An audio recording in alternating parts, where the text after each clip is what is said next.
बिस्मिल्लाहिर्रहमानिर्रहीम अस्सलामु अलैकुम वरहमतुल्लाहि वबरकातुहू। आज 26 अक्टूबर 2025 है और आज दिन है इतवार का। आज की ताज़ा तरीन बड़ी खबरों से इस व्लॉग का आगाज करेंगे। सबसे पहले हेडलाइंस आपके सामने रखेंगे। खबरदार, इसराइल जंग दोबारा गजा की शुरू ना करना।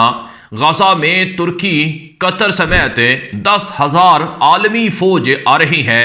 गजा के टुकड़े करने की मंसूबाबंदी पकड़ी गई है। मुत्तहिदा अरब इमारात गजा के अंदर किस तरह से किरदार अदा कर रहा है, तहलका खेज तफसीलात और इंकिशाफात सामने आए हैं।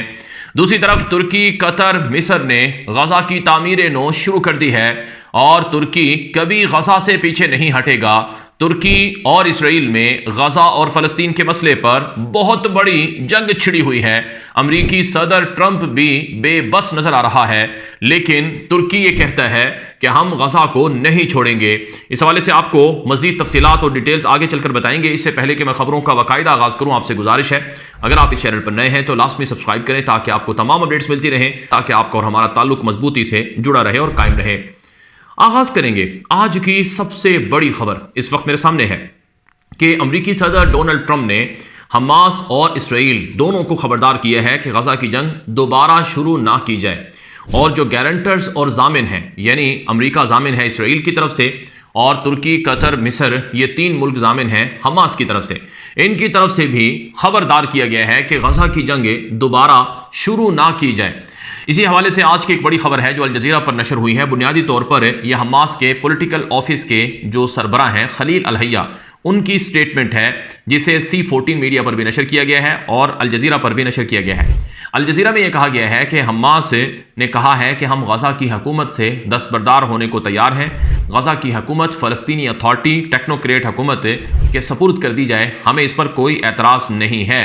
और जो हमारा असलहा है इसका मामला जुड़ा हुआ है इसराइली कब्जे के साथ। जब इसराइल गजा से निकल जाएगा और फ़लस्तीनी इलाकों से दस्तबरदार हो जाएगा तो हम भी असलहा फेंक देंगे। खलील अल हैया ने यह भी कहा है कि हम इसराइली डेड बॉडीज़, होस्टेजेस, यरगमालियों की लाशें तलाश कर रहे हैं और हमें कुछ मुश्किलात का सामना है, लेकिन हम कोशिश कर रहे हैं कि जो इलाके अब तक जहां हम नहीं पहुंचे हैं वहां पहुंच जाएं और वहां से इसराइली डेड बॉडीज को ढूंढ निकालें। और खलील हैया ने यह भी कहा है कि जो असलहा फेंकने और सरेंडर करने की बात है इस पर गौर व फिक्र चल रहा है। दूसरी तरफ नाज़रीन इकराम, जो आज की एक और बड़ी खबर है सामने मौजूद है वो है गजा में आलमी फौजों के हवाले से। दुनिया के 59 मुल्कों ने अमरीका को जमानत दी है, गारंटी दी है कि वो गजा की तामीर नौ में और गजा के अंदर अमन व अमान की बहाली में किरदार अदा करने के लिए अपनी फौजें भेजने को तैयार हैं। अब इसराइली मीडिया ये कह रहा है कि दुनिया की जो मुख्तलिफ तरह की जो फौजें गजा के अंदर आ रही हैं उनके हवाले से कई मुल्क परेशान हैं और अमरीका ने बाकायदा एक जनूबी गजा के अंदर, यानी गजा के बॉर्डर के करीब एक हेड क्वार्टर बनाया है, मॉनिटरिंग हेड क्वार्टर, जो गजा और हमास की, जो गजा और इसराइल के दरमियान सीज फायर को मॉनिटर कर रहा है। इस हेड क्वार्टर के अंदर मुख्तलिफ मुल्कों की जो फौज है या मुख्तलिफ मुल्कों के जो नुमाइंदे हैं वो आ चुके हैं। लेकिन सबसे अहम मामला है गजा के अंदर इंतज़ामी तौर पर सिक्योरिटी इंतजामात को बेहतर करना और मेंटेन करना। इस हवाले से चंद ही मुल्क हैं जिनकी फौजें गजा में आएंगी। उनमें एक तुर्की है, एक कतर है, एक मिस्र है, दूसरा सऊदी अरब है और तीसरा UAE है, और इसके अलावा उर्दन है और पाकिस्तान है, और ख़ुद अमेरिका की फ़ौज की भी गजा के अंदर इस फ़ौज के साथ मिलकर आने की बातें की जा रही हैं। लेकिन नाज़रीन इकराम, सऊदी अरब और UAE की जो फ़ौज है इस हवाले से इसराइल खुश है, लेकिन कतर, तुर्की और मिस्र, इन तीन मुल्कों की फ़ौजें अगर गजा में आती हैं और चौथा मुल्क पाकिस्तान, इस पर इसराइल को बहुत शदीद एतराज़ है।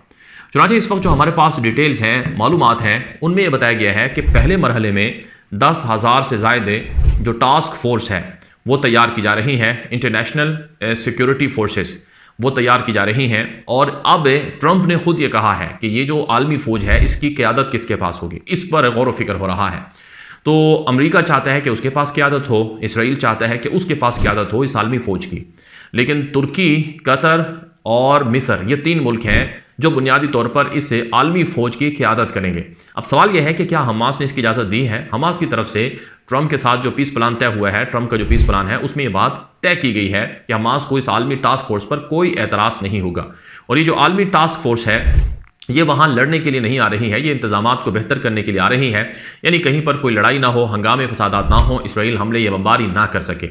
अब इसराइल बुनियादी तौर पर गज़ा में आलमी फ़ौजों की तैनाती से गुस्से में है। इसराइल नहीं चाहता कि गज़ा में मुख्तलिफ मुल्कों की फ़ौजें आएँ और इंतज़ामी जो सिक्योरिटी इंतजामात हैं वो संभालें। क्यों?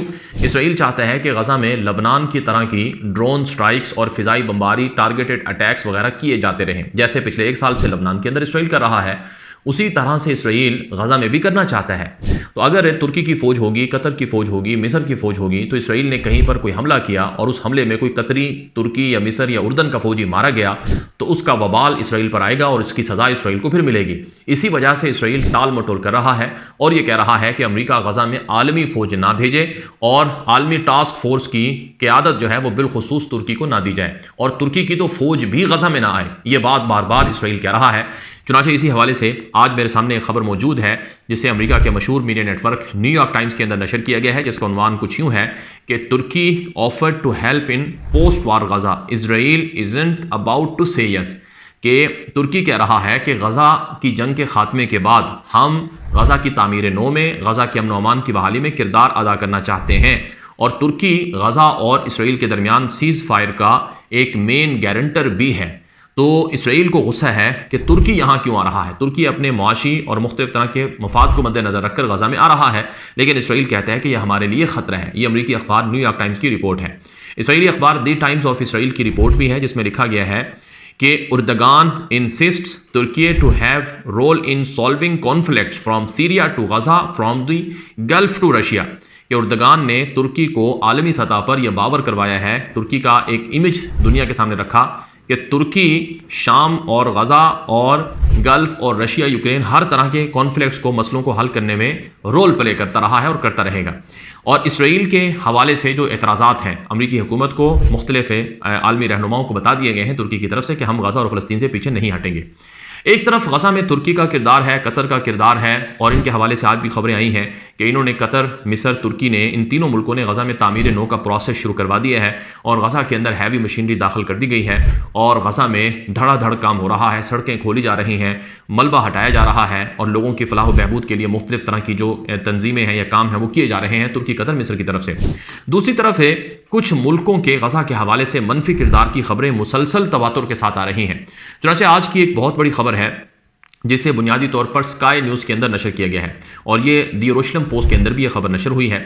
पहले आप ये द यरूशलेम पोस्ट की खबर देखें जिसमें लिखा गया है, बल्कि ये खबर है स्काई न्यूज़ के अंदर और द यरूशलेम पोस्ट दोनों के अंदर नशर हुई है। स्काई न्यूज़ की खबर ये है कि Israel backing armed groups despite Gaza cease fire, कि गज़ा में 4 ऐसे ग्रोह हैं जो कि बागी अनासर हैं, उनको इसराइल बैक कर रहा है। अभी 4 ग्रोह कौन कौन से हैं? इनमें एक का नाम यासर अबू शबाब है, एक का नाम हस्साम अस्तल है, एक का नाम रामी हलस है, एक का नाम अशरफ अलमनसी है। ये 4 तरह के मलिशिया है, ग्रुप हैं, यानी ये ऐसी जंगजू ग्रुप हैं जिनको इसराइल बैक कर रहा है। आपको पता है कि गज़ा को 2 हिस्सों में डिवाइड किया गया है, आधा हिस्सा इसराइल के पास है, आधा हिस्सा वो गज़ा के लिए खुला हुआ है। तो जो हिस्सा येलो लाइन के इस पार इसराइल के पास है, उस हिस्से में जो कि 50% से ज़ायद है, वहाँ पर ये चारों ग्रोह जो हैं ये अलग अलग तौर पर अलग अलग इलाकों में काम कर रहे हैं। अब इन ग्रोहों को एक तो इसराइल असलाह दे रहा है, हथियार दे रहा है, स्काई न्यूज़ की तफसीली रिपोर्ट में इंकशाफ हुआ है, और दूसरा UAE जैसा मुल्क, मुत्तहिदा अरब इमारात जैसा मुल्क, वो भी यमन से, जो यमन का एक तीसरा हिस्सा है, वहाँ से उनको मदद फराहम कर रहा है। तो UAE का ये जो किरदार है गज़ा के हवाले से बागियों को सपोर्ट करना, मदद देना और वहाँ से हमास या बाकी लोगों को मुसलसल ख़त्म करने के लिए किरदार अदा करना, इस पर शदीद तनकीद का निशाना बनाया जा रहा है। बहरहाल नज़र काम आज की एक और बड़ी खबर आपके सामने रखेंगे। वेस्ट बैंक पर इसराइल कब्जा करना चाहता है और वेस्ट बैंक को इसराइल में जम करना चाहता है इसराइली वज़ीर ख़जाना समुद्रिश ने 2-3 दिन पहले बयान दिया था कि सऊदी अरब अगर फ़लस्तीन की रियासत को बनाने के इवज़े हमसे दोस्ती की बात करता है तो हम सऊदी अरब को कहेंगे कि वो ऊँट चराते रहें, हम फिर सऊदी अरब से दोस्ती नहीं करेंगे। तो फिर बाद में समुद्रिश ने माफ़ी भी मांगी और अमेरिकी सदर ट्रंप ने 2-3 मरतबा कहा इस बयान के बाद कि वेस्ट बैंक का जो इलाका है वो इसराइल के अंदर जम करने नहीं दिया जाएगा, वेस्ट बैंक फ़लस्तीनियों का इलाका है, वो फ़लस्तीनियों के पास रहेगा, मैं ऐसा नहीं करने दूंगा। इसराइली पार्लियामेंट में इस हवाले से करारदाद भी आ चुकी है।